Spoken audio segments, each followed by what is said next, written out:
Hello students, welcome back to our channel NEET Foundation 9th and 10th. My name is Sachina and I've done my masters in physics.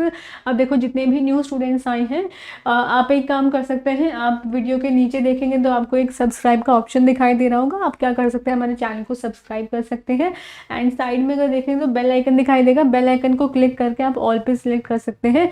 इससे होगा क्या, हमारी जितनी भी videos हैं वो सारी की सारी जो है वो आपको ऑन टाइम मिलती रहेगी एंड कोई भी वीडियो जो आपकी मिस आउट नहीं होगी। एंड इसके अलावा हमारा टेलीग्राम ग्रुप भी है, नाम क्या है, NEET foundation class 9th and 10th।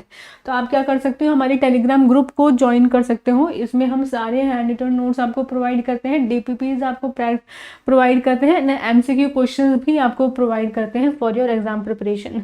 So make sure कीजिए कि आप हमारे ग्रुप को ज्वाइन करो ताकि सारी चीज़ें जो है वो सारी की सारी आपको ऑन टाइम मिलती रही।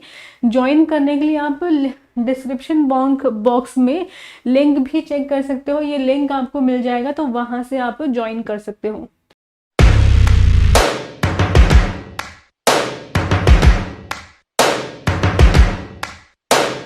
हम क्लास 10th का एक चैप्टर कर रहे हैं, सेकेंड टर्म का आपका ये चैप्टर है कार्बन एंड इट्स कंपाउंड्स। ठीक है, इस चैप्टर को आज हम करने वाले हैं। ठीक है, अब यहाँ पे देखो ये जो चैप्टर है ये आपका वैसे तो काफ़ी बड़ा चैप्टर है, लेकिन जो सेकंड टर्म है जो यहाँ पे इसमें कुछ पार्ट जो वो डिलीट हो चुका है, तो इसका एक छोटा सा ही पार्ट जो है, आधा ही चैप्टर, ये मान लो कि आधा ही चैप्टर आपके एग्जाम में आ रहा है, तो उसी को हम पढ़ने वाले हैं। देखो, और आज हम इंट्रोडक्शन करने वाले हैं कि इस चैप्टर में है क्या। ठीक है, अच्छे से आपको दिखाई दे रहा होगा, है ना। तो आज देखो कंटिन्यू करते हैं, इसको अच्छे से समझेंगे। आज सिर्फ बेस बनाएंगे इसमें है क्या। ठीक है, अब यहाँ पे देखो, in the last chapter we came to know many compounds of importance to us. देखो लास्ट चैप्टर जो आपने पढ़ा था उसमें आपको ये पता लगा था कि काफ़ी सारे कंपाउंड्स जो है वो हमारे लिए काफ़ी ज़्यादा इम्पॉर्टेंट हैं। ठीक है, अब देखो अगर हम अपने आसपास देखें, हमें आसपास क्या क्या चीज़ें दिख रही हैं, अगर उसके बारे में सोचना स्टार्ट करें कि वो जो पर्टिकुलर चीज़ है वो किस एटम से बनी हुई है, ठीक है, तो आपको ये पता लगेगा कि काफ़ी सारी चीज़ें जो हम नेचर में देखते हैं, काफ़ी सारी चीज़ें जो है वो किस एटम से बनी हुई है, कार्बन से बनी हुई है। आप ये मान सकते हो कि और जितनी भी चीज़ें हैं उसकी ऑलमोस्ट 90-95% चीज़ें जो है वो किस चीज़ की बनी हुई है, वो सिर्फ और सिर्फ कार्बन की बनी हुई है। तो यहाँ पे आपको ये समझ में आना चाहिए, जो कार्बन है, ठीक है, ये जो कार्बन है ये काफ़ी ज़्यादा इम्पॉर्टेंट है। ठीक है, इस बिकॉज इससे काफ़ी सारी चीज़ें जो है वो बनी रहती हैं। ठीक है, अब यहाँ पे देखो फूड हो गया, जैसे हमारे क्लोथ्स हो गए, मेडिसिन हो गए, बुक्स हो गए, और भी बहुत सारी चीज़ हैं, उन सब में क्या है, हमारा एलिमेंट है, कौन सा है, कार्बन है। ठीक है, इसके अलावा जितने भी लिविंग स्ट्रक्चर्स होते हैं, हमारे जो ह्यूमन बॉडी है, जितने भी लिविंग क्रिएचर्स हैं, उन सबका स्ट्रक्चर जो किससे बेस्ड होता है, कार्बन बेस्ड, यानी कि हमारी बॉडी में भी कार्बन ही कार्बन है। तो यहाँ से आपको ये समझ में आ रहा होगा जो कार्बन है वो काफ़ी ज़्यादा इंपॉर्टेंट है। अब ये देखो, the amount of carbon present in the earth's crust and in the atmosphere is quite merge। इसका मीनिंग क्या हुआ कि अर्थ के क्रस्ट को देखोगे, अर्थ के सरफेस को अगर देखो तो कार्बन की जो अमाउंट है, कार्बन को जो अमाउंट है जो कि अर्थ क्रस्ट पे है, हमारे एटमॉस्फेयर में है, वो काफ़ी कम है, काफ़ी कम है। कितना है देखो, the earth crust has only 0.02% carbon in the form of minerals, यानी कि अर्थ क्रस्ट पे सिर्फ और सिर्फ 0.02% कार्बन है वो प्रेजेंट है in the form of minerals. Minerals कोई भी हो सकते हैं, जैसे कार्बोनेट्स हो गए, हाइड्रोजन कार्बोनेट्स हो गए, कोल हो गया, पेट्रोलियम हो गया।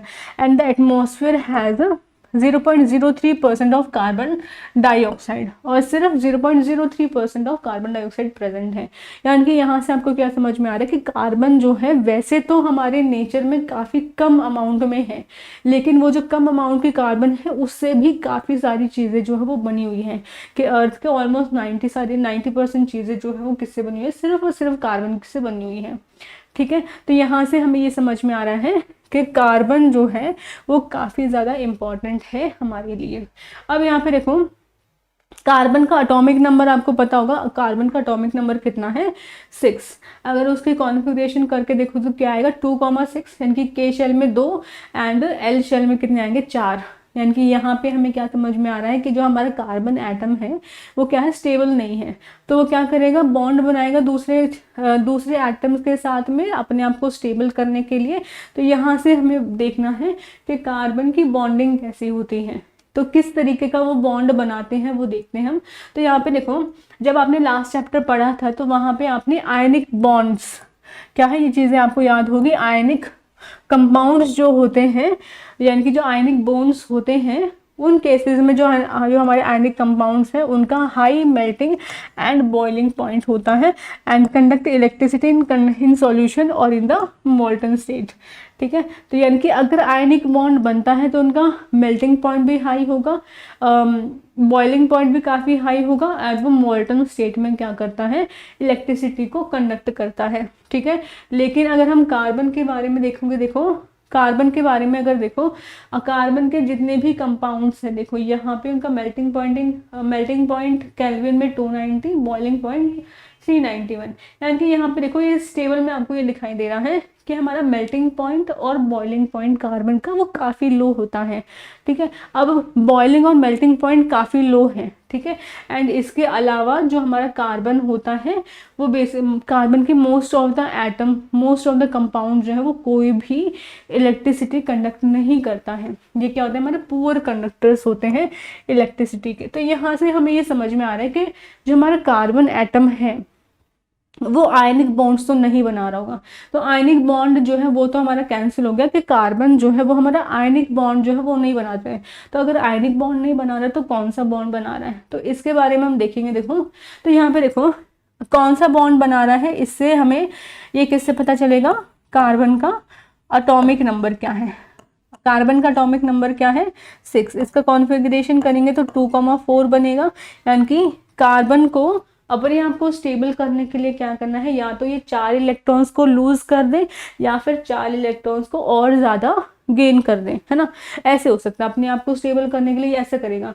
लेकिन ये देखो 4 इलेक्ट्रॉन्स को लूज करना भी काफ़ी मुश्किल है, काफ़ी डिफ़िकल्ट है, एंड 4 इलेक्ट्रॉन्स को और ज़्यादा गेन करना वो भी डिफ़िकल्ट है।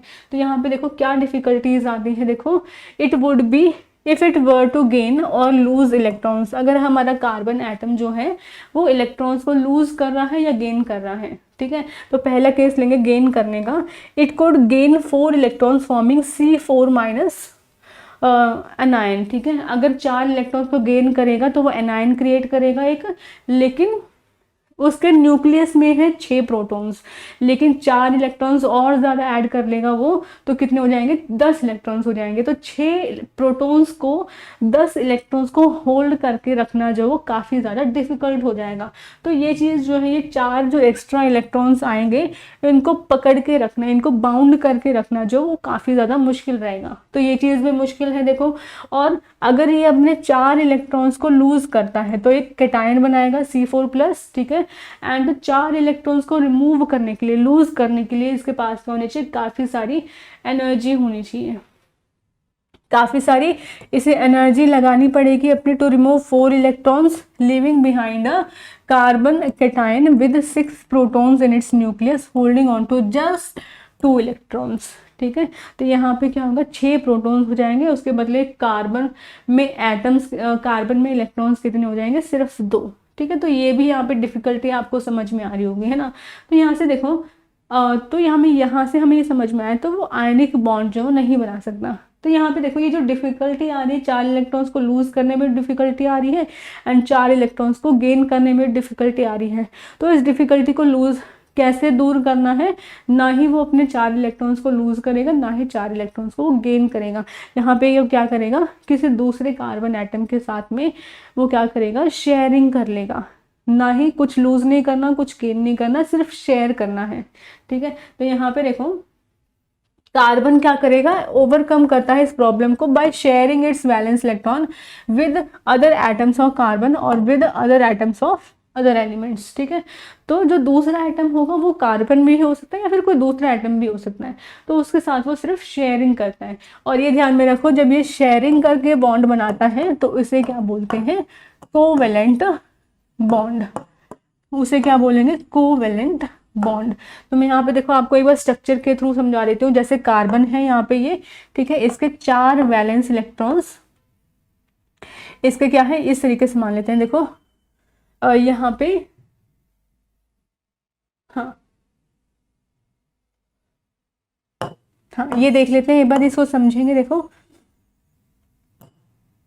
हाँ, जैसे यहाँ पे हमारा कार्बन है, इसके 4 इस तरीके से वैलेंस इलेक्ट्रॉन्स हैं। अब अपने आप को स्टेबल करने के लिए इसके आउटर मोस्ट शेल में कितने इलेक्ट्रॉन्स होने चाहिए? 8 होने चाहिए। 4 तो इसके पास ऑलरेडी है, 4 और कहीं से आने चाहिए।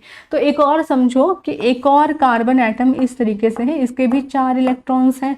तो ये क्या करेगा, जो फर्स्ट कार्बन है ये इस तरीके से शेयरिंग कर लेगा अपनी। देखो ये 4 इलेक्ट्रॉन्स तो इसके पास ऑलरेडी थे, ये 4 और मिल गए शेयरिंग करने के लिए। तो यहाँ पे क्या हो गया, ये बॉन्ड बना लिया इन्होंने। ऐसे ही क्या हो जाएगा, यहाँ पे जो कार्बन है ये भी क्या कर लेगा, अपना बॉन्ड इस तरीके से बना सकता है। ठीक है, इतना समझ में आया अपना आपका।